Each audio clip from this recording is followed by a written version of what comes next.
Okay, we made it. Herein lies the conclusion to my book review of The Affirmative Action Hoax by Stephen Farrow.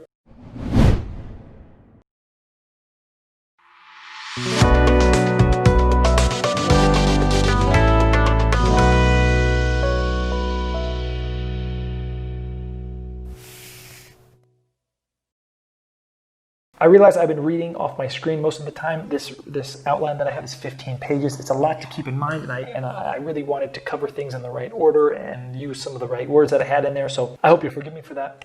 This conclusion is no different. Now, I have a story. I'm just going to start this conclusion with a story. I have a friend whose brother never graduated from college, but his parents tried as hard as they could to get him through college like the rest of his brothers. But it was quite clear to me that college just wasn't for this guy. Nevertheless, the parents tried for something like a decade to get him through college, to get him college graduated, college educated. And he did attend colleges. He attended many of them, but he played his parents because he knew, I believe he knew, he was never going to graduate.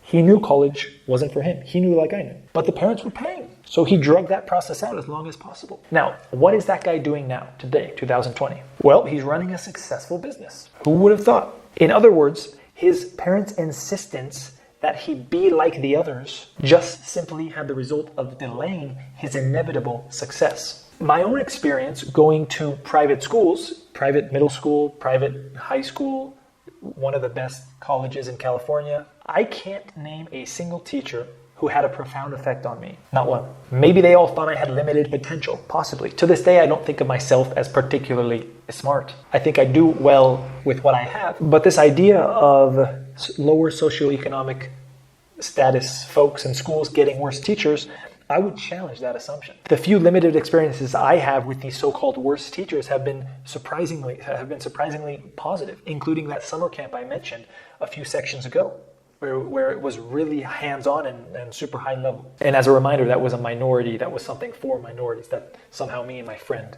got into. Now there's the Colin Powell example from the book. President Clinton asked if we are okay abolishing affirmative action that made Colin Powell so successful. Colin Powell was a high politician in America. I forget exactly what. Well, then I would say you're telling me that Colin Powell was successful because the color of his skin only? I think President Clinton would probably respond, no. He's successful because he's smart.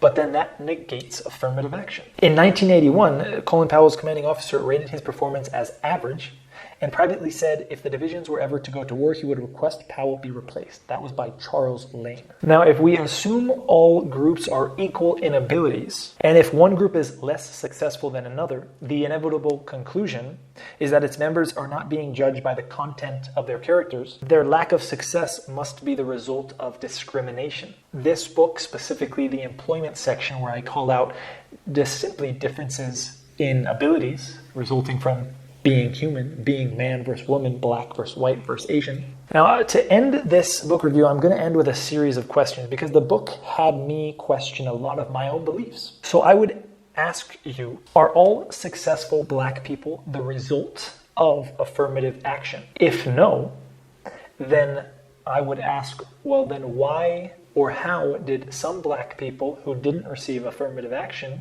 become successful? If yes, then why did some blacks who received affirmative action not become successful? By the same token, why do some white and Asian children from successful parents not become successful? If white people are the result of systemic benefits called white privilege, why are so many of them poor and not successful? Again, I'll meet you down in the comments on this video, on any video. Share with me your insights, your perspectives to help me build out my own perspective. Look forward to conversing with you there. Until then, see you next time.